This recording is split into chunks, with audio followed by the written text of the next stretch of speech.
นี่มันผลงานของไอออนเนาะได้จูจีได้ปูได้หอยอันนี้ก็มันจูจีได้ย่างละน้อย อันนี้ก็มันเครียดน้อยนึงเนาะเครียดน้อยเครียดใหญ่ ไม่ได้กลัวมันไล่ และอันนี้ก็เบื้องหลังก่อนที่ได้มาก็บ่แม่นง่าย ช่องมือมันนี่นะ ได้ทำวัดเนาะได้คนงานอันนี้ไปใช่นี่ฮะพ่อมยังประมาทได้ก็ไปใส่ ไปซ่อไปเอาหอย เอาหอย ไปซ่อเพื่อนมากิน โอ้ไปซอยยังหอยอยู่น้ำนองนะอยู่น้ำอาล่านะ ไอ้นี่คือ วันเด็กไอออนนี่แหละวันเด็กไอออนนะเด็กไอออนก็คือมาการเครียดเนาะเดี๋ยวเขาคุบก่อนเครียดลองคุบก่อนนี่ไปแล้ว ลูกจะเก็บตัวนี้ กึบเนี่ยเดี๋ยว ใส่ตัว เดี๋ยวตัวนึงเลยนี่เคล็ดหลายเป็นไข่อ่ะ นี้ เฮ้ยอย่าไปเจาะเฮ้ยแมงไหมมาดิกัดมือ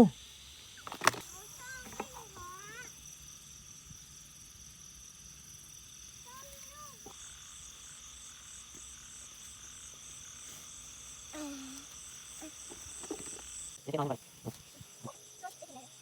อะไรครับยังมาดิเดี๋ยวดิเดี๋ยวมาเดี๋ยวมาเดี๋ยวมาเดี๋ยวมาเขาก็ไปแล้วมันตายแล้วครับไม่รู้หรอก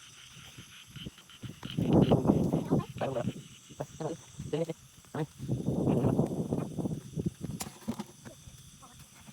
จับถึงให้เราเก็บจับมันคงยังเก็บ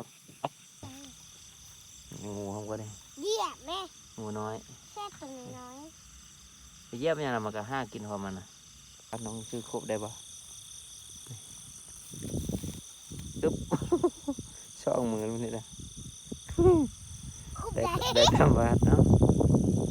ได้คนงาน ไอ้ขี้กัน เดี๋ยวขึ้นมังน้ำน้อยเดี๋ยวขี้กันสองตัวถ้ามันได้เดิน แม่ขี้กับสองตัว กุ้มได้เด้อได้ปะ ไก่ ใช่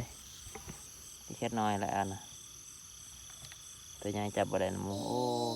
เงี้ยมันออกอันมันหิบจับให้ ขี้ ไข่มันทีขี้อย่างเด็กอะ เอ๊ะ ไข่มันเลยให้เอาไส้ไม่เอาเหี่ยวเอาไส้เดี๋ยวปูความเอาคือว่าจับเอา จับ จับใส่คุไหม เอา นี่ ไหม ตัวหนึ่งได้สองตัวแล้ว ส่วนหนึ่งเจ้าไอ้นั่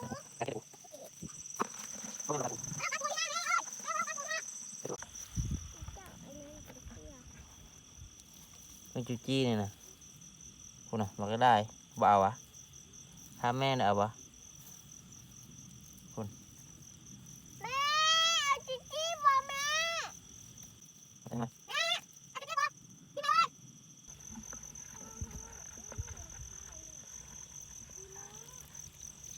มันได้จูจี้กล่องเลยคุณขอมามันหลายนะมาใจอื้ออยู่จูจี้นะหลายแท้ได้ไงไอ้ขัวหย่อนได้นะโอ้มันหลงหลายละมีหูเต็มคุณตรงในดินหลายแล้วนี่นะมาเด็กพดมาเตเวนนี่ให้หลายเยอะนี่บวกเข้าหูนี่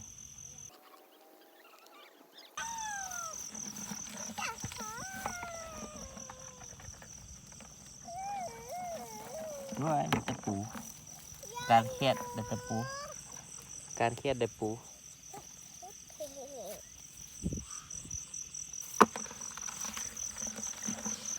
บ้องแม่มันเลาะการปูเลย มาลองการปูที่หน้าแม่เอ้ยแม่มาลองการปูที่หน้า เอ้ยตัวเรา